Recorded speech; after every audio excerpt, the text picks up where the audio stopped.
ಇಲ್ಲ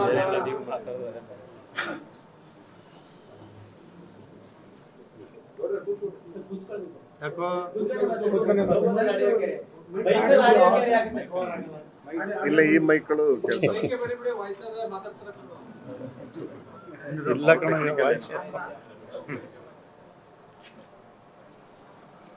ಎಲ್ಲ ನಮ್ಮ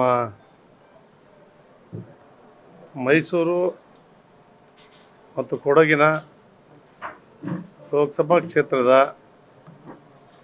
ಅಭ್ಯರ್ಥಿಗಳಾಗಿರ್ತಕ್ಕಂಥ ಮೈಸೂರಿನ ಮಹಾರಾಜರ ಒಂದು ಕುಡಿ ರಾಜವಂಶಸ್ಥರು ಯದುವೀರ ಕೃಷ್ಣದತ್ತ ಮಹಾರಾಜ ಒಡೆಯರವರು ಇವತ್ತು ನನಗೆ ನೋಡಲೇಬೇಕು ಅಂತೇಳಿ ನೆನ್ನೆ ಪ್ರಯತ್ನ ಮಾಡಿದಾಗ ನಾನಿಲ್ಲ ನಮ್ಮ ನಂದೀಶ್ ಹಂಚಿಯವ್ರು ನನಗೆ ಫೋನ್ ಮಾಡಿ ಹೇಳಿದರು, ಇಲ್ಲ ಮೈಸೂರು ಬರ್ತೀನಿ, ಅಲ್ಲೇ ಭೇಟಿ ಮಾಡೋಣ ಅಂತ ಹೇಳಿದ್ದೆ. ಇವತ್ತು ಮಧ್ಯಾಹ್ನ ಮಂಡ್ಯದಲ್ಲಿ ಸಭೆ ಇತ್ತು. ನಮ್ಮ ನಾಯಕರಾದಂಥ HD ಕುಮಾರಸ್ವಾಮಿಯವರು, ನಿಖಿಲ್ ಅವರು, ಸಾವಿರಾರು ಜನ ಸೇರಿದ್ರು. ನಾನು ಅಲ್ಲಿ ಹೋದಾಗ ತಿರುಗಿ ಫೋನ್ ಬಂತು, ಬೆಳಿಗ್ಗೆ ಮನೆಗೆ ಬರ್ತಾರೆ ಅಂತೇಳಿ ಹಾಕ್ಬಿಟ್ಟಿದ್ರು ನಮ್ಮ ಕೆಲವು ಮೀಡಿಯಾದವರು ಎಲ್ಲ. ನಮ್ಮ ಮನೆಗೆ ಫೋನ್ ಮಾಡಿ ಕೇಳಿದೆ, ಹಿಂಗೆ ದಿಢೀರಂತ ಬರ್ತಾಯಿದ್ದಾರೆ, ಎಲ್ಲಿದೆಯಾ ಅಂತ. ನೋಡಿ, ಮಹಾರಾಜರು ಮತ ಕೇಳಲಿಕ್ಕೆ ನಮ್ಮನೆ ಕರೆಸ್ಕೊಂಡ್ರು ಅನ್ನೋದು ಬೇಡ, ನೀವು ಅಲ್ಲಿಗೆ ಹೋಗಿ ಭೇಟಿ ಮಾಡಿ. ಮತ್ತು ಅವರೆಲ್ಲ ಪೂಜೆ ಪುರಸ್ಕಾರದಲ್ಲಿ ತುಂಬ ಇದಾಗಿದ್ದಾರೆ. ನಮ್ಮ ತಾಯಿ ಸತ್ತಿದ್ದಾರೆ, ಮನೆಗೆ ಅವರು ಬರೋದು ಬೇಡ, ನೀವು ಅಲ್ಲೇ ಹೋಗೋಣ ಅಂತ ಹೇಳಿದೆ. ಆಯ್ತು, ನಾವು ಅಲ್ಲೇ ಹೋಗೋಣ ಅಂತ ತೀರ್ಮಾನ ಮಾಡಿದೆ.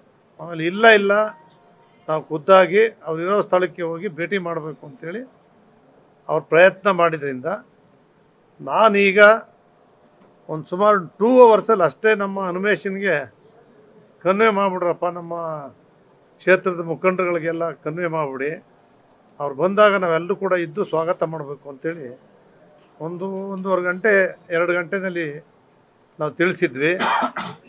ತಾವೆಲ್ಲ ಆಗಮಿಸಿದ್ದೀರಿ. ಬಾಲರಾಜು ಅವರು, ನಾನು 1987ರಿಂದ ಚಾಮರಾಜನಗರ, ಮೈಸೂರು 2 ಜಿಲ್ಲೆ ಅವಿಭಾಜ್ಯ ಜಿಲ್ಲೆಗಳು. ಬಿ ರಾಚಯ್ಯನವರು ಉಸ್ತುವಾರಿ ಇದ್ದರು, ನಜೀರ್ ಸಾಬ್ರು ಇದ್ದರು, ತಿಮ್ಮೇಗೌಡರು ಇದ್ದರು. ಆ ಕಾಲದಿಂದ ಇತ್ತೀಚೆಗೆ 94ರಿಂದ ಈಚೆಗೆ ಸಿದ್ದರಾಮಯ್ಯನವರು ಉಸ್ತುವಾರಿ ಆಗಿದ್ದು. ಈತಿ ಬಾಂಧವ್ಯ 2 ಒಂದೇ ಜಿಲ್ಲೆಗಳು. JH ಪಟೇಲ್ರಿದ್ದಾಗ 2 ಜಿಲ್ಲೆಗಳಾದವು. ಇದ್ರೂ ಬಾಲರಾಜುಗೆ ಮೈಸೂರಿಂದೇ ಜಾಸ್ತಿ ಪ್ರೀತಿ, ವಿಶ್ವಾಸ, ಸ್ನೇಹಿತರೆಲ್ಲರೂ ಕೂಡ ಬಾಲರಾಜು ಅವ್ರಿಗಿದ್ದಾರೆ. ಇದೇ ಸಂದರ್ಭದಲ್ಲಿ ನಮ್ಗೆ ಆಶ್ಚರ್ಯ ಆಯಿತು, ಬಾಲರಾಜು ಅವರು ಬರ್ತಾ ಇದ್ದಾರೆ ಅಂತೇಳಿ ನಂದೀಶ್ ಹಂಚಿಯವ್ರು ನಮ್ಗೆ ಹೇಳಿದರು. ಖಂಡಿತ ಬರಲಿ ಅಂತೇಳಿದ್ವಿ. ಅವರು ಕೂಡ ಇಲ್ಲಿ ಆಗಮಿಸಿದ್ದಾರೆ. ಅವರು ಈರುವನ್ನು ಕೂಡ ನಿಮ್ಮೆಲ್ಲರ ಒಂದು ಚಪ್ಪಾಳೆ ಮೂಲಕ ನಾನು ಸುಸ್ವಾಗತವನ್ನು ಬಯಸ್ತೇನೆ.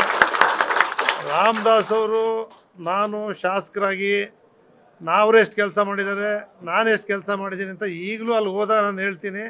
ಇದು ಯಾರು ದುಡ್ಡಪ್ಪ ತಂದಿರೋದು? ಬಸವರಾಜ ಬೊಮ್ಮಾಯಿ ಗೌರ್ಮೆಂಟಲ್ಲಿ ರಾಮದಾಸ್ ಅವ್ರು ತಂದಿರೋದು ಅಂತಲೇ ಹೇಳ್ತೀನಿ. ಚಾಮರಾಜ ಕ್ಷೇತ್ರದಲ್ಲೂ ಕೂಡ ಹೇಳ್ತೀನಿ, ಇವತ್ತಿನ ಸರ್ಕಾರ 10 ರೂಪಾಯಿ ಇನ್ನೂ ಕೊಟ್ಟಿಲ್ಲ ಯಾರಿಗೂ. ಈ ಹಣನೂ ಕೂಡ ಬೊಮ್ಮಾಯಿಯವ್ರ ಸರ್ಕಾರದಲ್ಲೇ ಬಿಡುಗಡೆ ಆಗಿದ್ದು ಕೆಲಸಗಳು ನಡೀತಾ ಇದ್ದಾವೆ. ಈ ಸರ್ಕಾರ ಬಂದ ಮೇಲೆ ಯಾವುದೇ ಅಭಿವೃದ್ಧಿಗೆ ಯಾವುದೇ 1 ಲಕ್ಷ ರೂಪಾಯಿ ಕೂಡ ಇವತ್ತಿನವರೆಗೂ ಕೂಡ ಬಿಡುಗಡೆ ಆಗಿಲ್ಲ ಅಂದರೆ ನೇರವಾಗಿ ಹೇಳ್ತೇನೆ. ಅದೇ ರೀತಿ ಬಾಂಧವ್ಯನ ಬೆಳೆಸ್ಕೊಬಂದೆ. ಅದೇ ರೀತಿ SD ಸೋಮಶೇಖರ್ ಇದ್ದರು, ಸೋಮಣ್ಣ ಇದ್ದರು, ನಾವೆಲ್ಲರೂ ಒಟ್ಟಾಗಿದ್ವಿ. ಕಾಂಗ್ರೆಸ್ ಇನ್ನೇನು ನಾಳೆ ಮೇಯರ್ ಆಗ್ತಿದೆ ಎಂದಾಗ ನಾನು ಅವತ್ತು ರಾತ್ರಿ ಕೂತು ಕರೆದು ಮನೆಗೆ ಎಲ್ಲರೂ ಬೊಮ್ಮಾಯಿಯವ್ರ ಜೊತೆ ಮಾತಾಡಿ ಬೆಳ್ಕರಿರೋದಕ್ಕೆ ಮೇಯರ್ ಉಪಮೇಯರ್ BJP ಅವ್ರನ್ನೇ ಮಾಡಿದ್ವು. ನಾವು ಮೈಸೂರು ನಗರಕ್ಕೆ ಭಾರತೀಯ ಜನತಾ ಪಕ್ಷದವ್ರು ಆಗಬೇಕು ಅಂತ ಪ್ರಯತ್ನ ಮಾಡಿ ನಾವು ಮಾಡಿದ್ವಿ. ಅಶ್ವಥ್ ನಾರಾಯಣರವರು ಉಪಮುಖ್ಯಮಂತ್ರಿಗಳಾಗಿ, ರಾಮನಗರ ಜಿಲ್ಲೆ ಉಸ್ತುವಾರಿ ಸಚಿವರಾಗಿ ಅಪಾರವಾದಂಥ ಸೇವೆಯನ್ನು ಸಲ್ಲಿಸಿದ್ದಾರೆ. ಪಕ್ಷದ ಕಮಿಟ್ಮೆಂಟ್ ಇದೆ.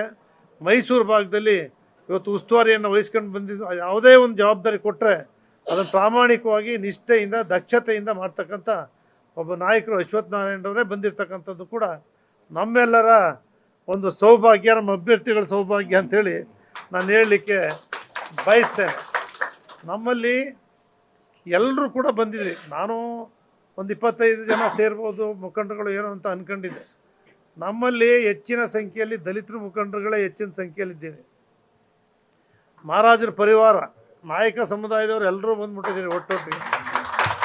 ರಾಜ ಪರಿವಾರ, ವೀರಶೈವರು ಇರ್ಬೋದು, ನಮ್ಮ ಒಕ್ಕಲಿಗರು ಇರ್ಬೋದು, ವಿಶ್ವಕರ್ಮ ಇರ್ಬೋದು, ಪ್ರತಿಯೊಂದು ಸಮಾಜದವರು ಅತ್ಯಂತ ಪ್ರೀತಿಯಿಂದ ನಮ್ಮ ಜಿ ಟಿ ದೇವೇಗೌಡರು ಕೂಗಿದ್ದಾರೆ, ಮಹಾರಾಜರು ಬರ್ತಾ ಇದ್ದಾರೆ ಅನ್ನೋ ಒಂದು ಒಳ್ಳೆಯ ಮನೋಭಾವನೆಯಿಂದ ಏಕ ಮನಸ್ಸಿಂದ ನೀವೆಲ್ಲರೂ ಕೂಡ ಬಂದು ಇಲ್ಲಿ ಸೇರಿದಾಗ ನನಗೆ ಅತ್ಯಂತ ಅಷ್ಟಿಷ್ಟು ಸಂತೋಷ ಆಗಿಲ್ಲ, ಸಾಕಷ್ಟು ಸಂತೋಷ ಆಯಿತು. ನನಗೆ ಹೈಕಮಾಂಡ್ ನಮ್ಗೆ ಕೇಳಿದಾಗ ನಾನು ಹೇಳಿದೆ, ಹೆಂಗೆ ಏನು ಅಂತ ಕೇಳಿದಾಗಲೂ ಕೂಡ ನೀವೇನು ಯೋಚನೆ ಮಾಡಬೇಡಿ, ಮಾಡೋದು ನಮ್ಮ ಜವಾಬ್ದಾರಿ. ಅವ್ರಿಗೆ ಹೇಳಿದೆ ನಾನು, ಪ್ರತಾಪ್ ಸಿಂಹ ಅವರು ಇಲ್ಲಿಗೆ ಲೋಕಸಭಾ ಅಭ್ಯರ್ಥಿ ಆದಾಗ ಒಂದು ಪ್ರೆಸ್ಸಿನ ಕೆಲಸ ಮಾಡಿದ್ದಂಥ, ಮಾಧ್ಯಮದಲ್ಲಿ ಕೆಲಸ ಮಾಡಿದ್ದಂಥ ಒಬ್ಬ ಹುಡುಗ ಪ್ರತಾಪ್ ಸಿಂಹ, ಅವರನ್ನೇ ನಾವಿಲ್ಲಿ ಗೆಲ್ಸಿದ್ದೀವಿ. ಮೊದಲನೇ ಬಾರಿ ₹1 ದುಡ್ಡು ಯಾರೂ ತಗೊಂಡಿಲ್ಲ. ಎಲ್ಲ ನಾವು ಮಾಡ್ತೀವಿ ಅನ್ನೋದು ಬ್ರ್ಯಾಂಡ್ ಮಾಡಿದ್ದಾರೆ. ಅದು ರಾಮದಾಸ್ಗೆ ಗೊತ್ತು, ನನಗೇನು ಅವ್ರಿಗೇನು ಅಂತ. ಆದರೂ ಕೂಡ ಒಂದು ನಿಷ್ಠೆ ನಾವು. ಎರಡನೇ ಬಾರಿಗೂ ಕೂಡ ನಿಮ್ಮಲ್ಲಿ ಯಾರು ದುಡ್ಡು ತಗೊಂಡು ಕೆಲಸ ಮಾಡಿದ್ದೀರಾ? MP ದುಡ್ಡು ತಗೊಂಡು ಪ್ರತಾಪ್ ಸಿಂಹ ಯಾರು ದುಡ್ಡು ತಗೊಂಡು ಕೆಲಸ ಮಾಡಿದ್ದೀರಾ? ನಾವ್ಯಾರೂ ಕೂಡ ಹಣಕಾಸನ್ನು ಪಡೆಯದೆ ಪ್ರತಾಪ್ ಸಿಂಹ ಅವ್ರನ್ನ 10 ವರ್ಷಗಳ ಕಾಲ ಲೋಕಸಭಾ ಸದಸ್ಯರನ್ನಾಗಿ ಮಾಡಿದ್ದೀವಿ. ಅವರ ಅನುಭವದಲ್ಲಿ ಶಕ್ತಿ ಮೀರಿ ಅವ್ರು ಕೆಲಸ ಮಾಡಿದ್ದಾರೆ. ಅವರನ್ನು ಕೂಡ ಈ ಸಂದರ್ಭದಲ್ಲಿ ನಾನು ಅಭಿನಂದಿಸ್ತೇನೆ. ನಮಗೆ ಯದುವೀರವರು ಅರಮನೆ ಒಳಗಡೆ ಇದ್ದರೂ ಕೂಡ ಸಾಮಾಜಿಕ ಕಳಕಳಿ ಇದೆ.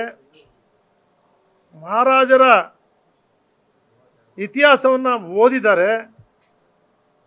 ನಮ್ಮ ಕೃಷ್ಣರಾಜೇಂದ್ರ ಒಡೆಯರವರು ಏನು ಈ ರಾಜ್ಯಕ್ಕೆ, ರಾಷ್ಟ್ರಕ್ಕೆ ಕೊಡುಗೆಯನ್ನು ಕೊಟ್ಟಿದ್ದಾರೋ ಅದೆಲ್ಲ ಅನುಭವವನ್ನು ಪಡ್ಕೊಂಡಿದ್ದಾರೆ. ಮೀಸಲಾತಿಯನ್ನು ಜಾರಿಗೆ ತಂದಂಥವರೇ ಅವರು.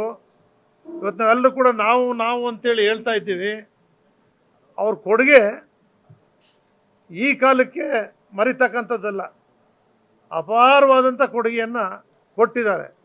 ಜಯಚಾಮರಾಜೇಂದ್ರ ಒಡೆಯರವರು ಕೂಡ ಅಷ್ಟೇ. ಅವ್ರು ಯಾವುದನ್ನು ಕೂಡ ಸ್ವಾರ್ಥಕ್ಕಾಗಿ ಬಳಸ್ಕೊಂಡವರಲ್ಲ. ಈ ಜನತೆಗೋಸ್ಕರ,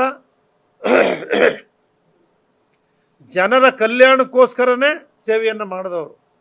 ಶ್ರೀಕಂಠದತ್ತ ನರಸಿಂಹರಾಜ ಒಡೆಯರವರು 63-64 ಇರಬೇಕು. ಜಯಚಾಮರಾಜೇಂದ್ರ ಒಡೆಯರವ್ರ ಜೊತೆ ಸಿಂಹಾಸನದ ಮೇಲೆ ಕೂತು ಬಂದ ಕೊನೆಯ ರಾಜ. ಅವರು ಚುನಾವಣೆಗೆ ನಿಂತಾಗ ಹಳ್ಳಿಗಳಲ್ಲಿ ರಂಗೋಲಿಯನ್ನು ಬಿಟ್ಟು ಊರಿಗೆ ಸ್ವಾಗತವನ್ನು ಮಾಡಿದ್ದಾರೆ. ಶ್ರೀಕಂಠದತ್ತ ನರಸಿಂಹರಾಜ ಒಡೆಯರವರನ್ನು ರಂಗೋಲಿಯನ್ನು ಬಿಟ್ಟು ಸ್ವಾಗತವನ್ನು ಮಾಡಿದ್ದಾರೆ.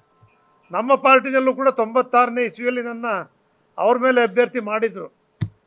ನಾನು 10-11 ಗಂಟೆ ಹೋಗ್ತಿದ್ದೆ. ಅಷ್ಟೊತ್ತಿಗೆ ಆ ಕಡೆಯಿಂದ ಬರೋರು. ನಾನು ಭಕ್ತಿಯಿಂದ ಅವ್ರು ಆ ಕಡೆಯಿಂದ ಬರ್ತಿದ್ರೆ ಈ ಕಡೆಯಿಂದ ಕೈ ಮುಗಿತಾ ಇದೆ ಭಕ್ತಿಯಿಂದ. ನಾನು ಅಭ್ಯರ್ಥಿ, ಅವ್ರು ಎದುರಾಳು ಅನ್ನೋದೇ ಭಾವನೆ ಇರಲಿಲ್ಲ ನನಗೆ. ಅಲ್ಲಿಂದ ಬರ್ತಾ ಇದ್ರೆ ನಾನು ಇಲ್ಲಿಂದ ನಿಂತ್ಕೊಂಡು ಹಿಂಗೆ ಕೈ ಮುಕ್ಕೊಂಡೇ ಹೋಗಿ ಭಕ್ತಿಯಿಂದ ಮನಸಾರ ಕೈ ಮುಕ್ಕೊಂಡು ಹೋಗುವೆ. ನಾನು ಸೋತಾಗ ದೇವ್ರು ಒಳ್ಳೇದು ಮಾಡ್ಬಿಟ್ನಲ್ಲಪ್ಪ, ಅವ್ರ ಮುಂದೆ ನಾನು ಏನಾದ್ರು ಒಂದು ಚೂರು ಗೆದ್ದುಬಿಟ್ಟಿದ್ದಿದ್ರೆ ನಾನು ಎಷ್ಟು ಮಾನಸಿಕವಾಗಿ ತೊಂದರೆ ಸಿಕ್ಕತ್ತಿದೆ ಅಂಥೇಳಿ ಗೆದ್ದು ಕೂಡಲೇ ನಾನು ಅಭಿನಂದನೆ ಸಲ್ಲಿಸ್ತೆ. ಅವರೇ ಸೋತ ಅಭ್ಯರ್ಥಿ, ಅವರು ಎದುರಾಳಿಯಾಗಿ ನಿಂತಿದ್ದ ಅಭ್ಯರ್ಥಿ ಶ್ರೀಕಂಠದತ್ತ ನರಸಿಂಹರಾಜ ಒಡೆಯರವರಿಗೆ ಸಂಪೂರ್ಣವಾದಂಥ ಅಭಿನಂದನೆ ಸಲ್ಲಿಸ್ತೀವಿ. ನಾವು ನಿಮ್ಮ ಜೊತೆ ಇರ್ತೀವಿ, ನಿಮ್ಮ ಸೇವೆ ಮಾಡ್ತೀವಿ ಅಂತಲೇ ಹಿಂಗೇ ರೀತಿ ಪ್ರೆಸ್ಗಳೆಲ್ಲ ಮೀಡಿಯಾದಲ್ಲೂ ಕೂಡ ಕೊಟ್ಟೆ. ಅವ್ರು ಗೆದ್ದ ಮೇಲೆ ಈ ರಾಷ್ಟ್ರದಲ್ಲಿ ಒಂದು ಸಹಕಾರ ಭವನ ಮಹಾರಾಜರೇ ಕೊಟ್ಟಿದ್ದು, ಮೈಸೂರಿನ ಚಾಮರಾಜ ಡಬಲ್ ರೋಡಲ್ಲಿ ಇರ್ತಕ್ಕಂಥ ಸಹಕಾರ ಭವನ, ಅದು ಮಹಾರಾಜರ ಕೊಡುಗೆ. ಭಾರತ ದೇಶದಲ್ಲೇ ಪ್ರಥಮ ಸರ್. ಅಲ್ಲಿ ಪಕ್ಕದಲ್ಲಿ ಒಂದು ಕಟ್ಟಬೇಕು ಸರ್ ಅಂತ ಅವ್ರ ಹತ್ರ ಹೋಗಿ ಕೇಳಿದಾಗ ಜಿ ಟಿ ದೇವೇಗೌಡನ ಕೊಡಬೇಡಿ, ಎದುರುಗಡೆ ನಿಂತಿದ್ದ ಅವ್ನು ಬೇರೆ ಪಾರ್ಟಿ ಅಂತ ಬೇಕಾದ ಹೇಳಿದ್ರು. ಬೆಂಗಳೂರು ಪ್ಯಾಲೇಸ್ಗೆ ನಾನು ಬನ್ನಿ ಅಂತ ಕರೆದ್ರು. ಕೂತಿದ್ದು ಮೊಬೈಲ್ಗಳು ಹಿಂಗೆ ಹಿಡ್ಕಿದ್ದ, ಒಂದಿಷ್ಟು ಹಿಂಗೆ ಕೂತಿದ್ರು, ಎಲ್ಲ ಮಾತಾಡ್ತಾ, ಗೌಡ್ರೆ ಯಾರ್ಯಾರು ನಿಮಗೆ ತಡಿತಾವ್ರೆ ಅನ್ನೋ ಹೆಸರುಗಳನ್ನ ಹೇಳಿದ್ರು ಅವರು. ನಿಮ್ಗೆ ಎಷ್ಟು ಬೇಕು ಹೇಳಿದ್ರು 10 ಲಕ್ಷ ಸಾಕು ಸರ್ ಅಂತಂದೆ. ಕಳಿಸ್ತೀನಿ ಹೋಗಿ ಅಂದರು. 10 ಲಕ್ಷ ರೂಪಾಯಿನೂ ಕೂಡ ಕೊಟ್ಟರು. ಅದೇ ರೀತಿ ಆ ಕುಟುಂಬದ ಜೊತೆ, ಆ ಮಹಾರಾಜರ ವಂಶಸ್ಥರ ಜೊತೆ ನಮಗೆ ಸಂಬಂಧ, ಪ್ರೀತಿ, ಬಾಂಧವ್ಯ. ನಾವು ಯಾವತ್ತೂ ಕೂಡ ಇವ್ರ ಮದುವೆ ಆಯಿತು, ರಿಸೆಪ್ಷನ್ನು ನಮ್ಮ ಹರೀಶ್ ಗೌಡಂದು ಮದುವೆ ಆಗಿತ್ತು. ಅವ್ರ ಗಂಡ ಹೆಂಡ್ತೀರಿ ಇಬ್ಬರನ್ನ ಕರ್ಕೊಂಡೋದೆ ಮೇಡಮ್ ಹತ್ರ. ನೋಡಿ ಇವ್ರು ನಮ್ಮ ಮಗ ಸೊಸೆ ಅಂತೇಳಿ ಪರಿಚಯ ಮಾಡಿಸಿ ಇವ್ರಿಗೆ ಅಕ್ಷತೆ ಹಾಕಿಸಿ ದಂಪತಿಗಳಿಗೆ ಪ್ಯಾಲೇಸಲ್ಲಿ ನಾವು ಬಂದ್ವಿ. ಅಷ್ಟು ಅಭಿಮಾನ ಇರ್ತಕ್ಕಂಥದ್ದು. ನ್ಯೂಸ್ ಫಸ್ಟ್ ನಿರ್ಭೀತಿಯಿಂದ ನಿಮ್ಮ ಪರವಾಗಿ.